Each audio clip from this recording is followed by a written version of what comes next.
Volume 6 of Monster takes everything that you would expect from Monster and kind of just ticks it up a notch, delivering some of the most consistently hard-hitting moments of the entire series so far.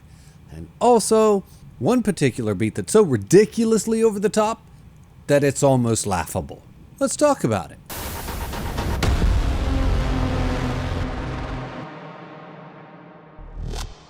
Welcome back to Monster, everybody, Volume 6 to be specific. And of course, as usual, right up top, I do want to pause to say thank you to my patrons. Now, here we are, outside of the Three Frogs, and Tenma's going to be told that a woman and her child was taken from there. And Nina continues to meet with that cop from the last volume. And then as she's leaving, when she's asked what her name is, she says Anna Liebert, which is very strange. And everything inside of me kind of perked up, and it really piqued my interest, and I was super invested for half a page. What the f does that mean? Why is she calling herself that? And then we go home and we get the reveal, and we're just not going to waste any time here. I mean, I can't even draw out the delay of the ridiculous moment in this manga. It's just going to make me talk about it right up front. So let's just go ahead and get this out of the way. Okay, so first things first, when I was a child, growing up in the 90s, I used to watch this television show with my mother called Melrose Place. Spoiler alert, this was not a good TV show. And when it comes to Monster, the wig reveal of Johan was the most Melrose Place moment I have ever seen in anything ever that wasn't Melrose Place.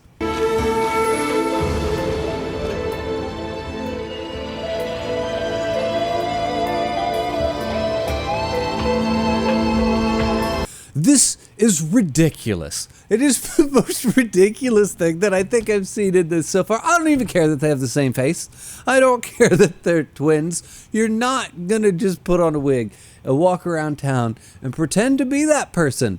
And later on, they're gonna have somebody that sees him and then somebody that sees her. They're like, yep, that's totally the same person. Wouldn't imagine anything else. Get the f*** out of here.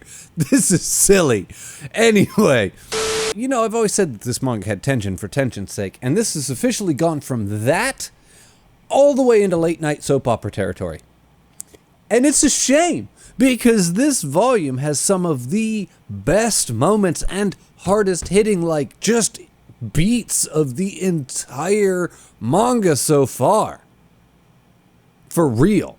But anyway, all silliness aside, we're going to cut over to Grimmer and the cop from the last one, and they're going to go find that safe deposit box, and they're going to find a tape inside. And it does feel really good having Grimmer in the story, period. He's just such a bright and cheerful and, dare I say, happy character. In the last video, I described him as a persistent optimist.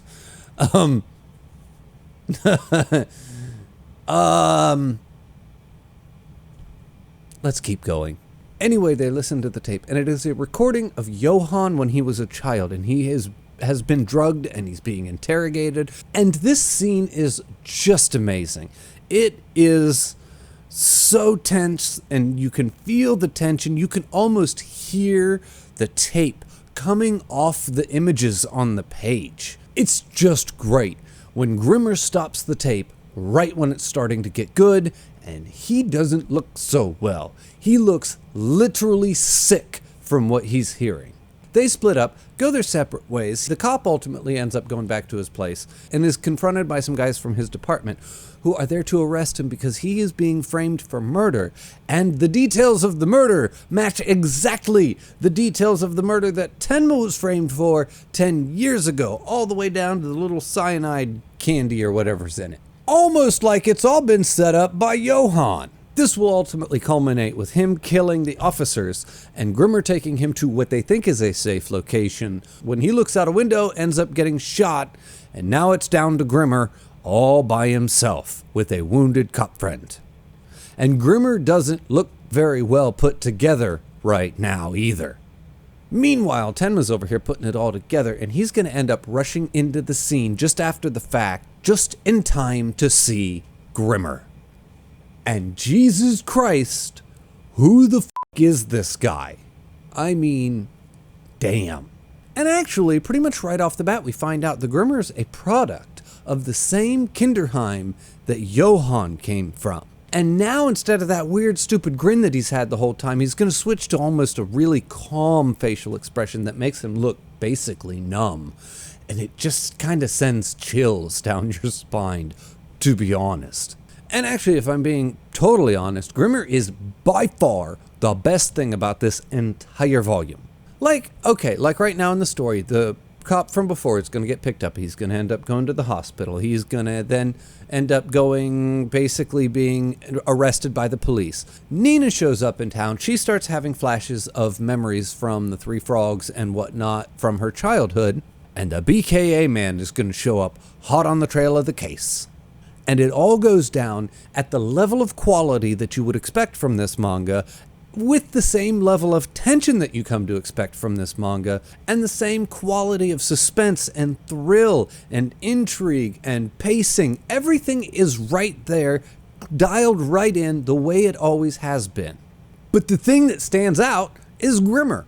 The small little character beats that you get from him as you read through it, when he explains that he has no emotions and they got rid of them. He literally can't feel anything. And the point in the story where he explains one of the hardest things he ever had to do in his entire life was learn how to smile, because he didn't feel any of the emotions that normal people would feel that justify smiling. He had to learn how to fake it. And then he eventually ended up wearing that smile almost as his default look. The thing that I felt from him in the last volume, being such an optimist, was a lie the whole time. And then as the volume goes on and him and Tenma start to work together and they start to, interact more, he starts to literally ask Tenma if certain things that he's doing in certain situations are appropriate or acceptable, because he just isn't really sure, and he kind of trusts Tenma enough to tell him the truth. It's like a little knife goes in every time he does it, because you just feel so bad for the guy. It's pretty soul crushing to watch this guy. He's been robbed of so much, and yet he's still one of the best characters, and I mean that is in morally the best, consistently does the right thing, and he's essentially a broken person. It is fascinating. There's even this little part where he talks about having a wife, because he thought that was the right thing to do and he should have a wife, and he ends up having a kid and the kid dies, and his wife ultimately leaves him because she realizes that when he doesn't cry when the kid dies is when she realizes there's something really not right with Grimmer. He's not a bad guy, but there's something inherently broken inside of him, and she just can't be around that anymore, and ultimately leaves him because of it. It's, oh my God. Anyway, in there somewhere, they get their hands on the tape again, and this time they're going to listen to it. Him and Tenma are going to listen to it together, and right when they get to the important part that Grimmer turned it off at the last time, it switches over to adult Johann talking, because he got his hands on the tape and he recorded over the ending. And he's saying, "Now I know where I must go. I finally figured it out." Click. And the plot thickens. Now, of course, the plot is going to subject us to a lot of fake Nina. Johann does some stuff, which, to be fair, you do eventually get used to it happening. But it never really stops being completely ridiculous either. And she ends up taking one of Grimmer's little kid friends and filling their head with a bunch of really horrible nonsense and sending them off to the red light district. Grimmer and Tenma will ultimately get there just before the kid jumps off of a bridge and are able to save him. And at this point in the story, Grimmer embraces the boy and literally holds him and cries, and then looks over his shoulder at Tenma while it's all happening and asks, "Am I crying?" And you're just like, oh shit, oh my God. If I haven't said it already, I'll say it again. The Grimmer stuff is the best. The Grimmer beats are the best beats in this volume, period. He's easily one of the best characters in this entire manga. I'll put that down right now.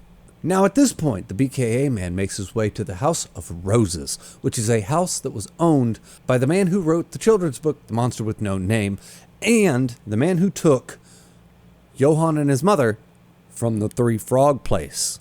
And he ends up finding a door that's been walled over. Meanwhile, back with Tenma and Grimmer, Grimmer decides that he's just going to pretend to be a killer, and he's going to confess to doing all of the crimes that his cop buddy has been accused of doing. And then he'll just go on the run from the cops for the rest of his life, constantly taunting them and teasing them and keeping them active so that his friend will be released and they'll be after him. And he'll just be on the run for the rest of his life, which sounds truly awful. And he just looks at it like, it's fine.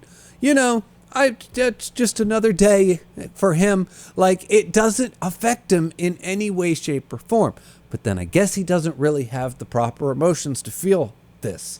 I mean, he's just like, oh yeah, don't worry about me. I'll be fine. You know, they'll never catch me. Oh yeah, you know, you think the cops could catch me? I've been in mental hospitals and I was a super spy. Get the f*** out of here, police.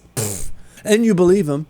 Because you know that he's like next level on pretty much everything as far as the spy stuff is concerned. The regular cops aren't going to catch him. It's both heartwarming and at the same time you can't help but feel a little bit heartbroken for the man.